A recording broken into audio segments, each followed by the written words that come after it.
دلم روشنی بخش و چراغی منزلم مادر پرستار دلم ای روشنی بخش و چراغی منزلم.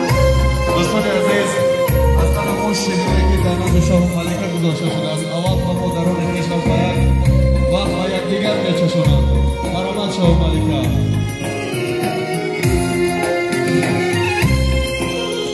با همراهی مادر جانان برامون با یکدیگر شعری میچشانیم. برآمد.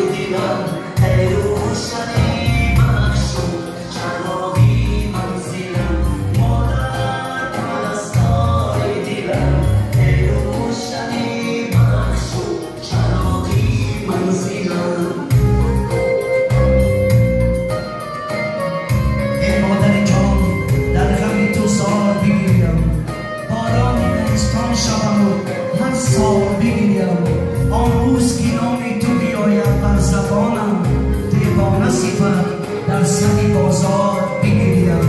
مادر مادر مادر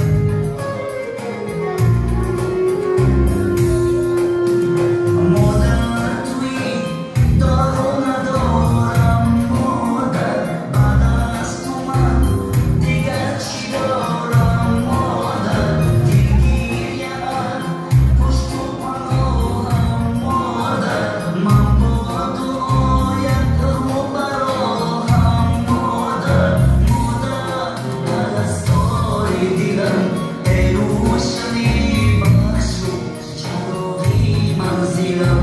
مادر پرستار دلم ای روشنی بخش و چراغی منزلم. مادر تشکر کلام برای سرود مادر. مرحمت برنده شده سخن به زبان شیرین شد.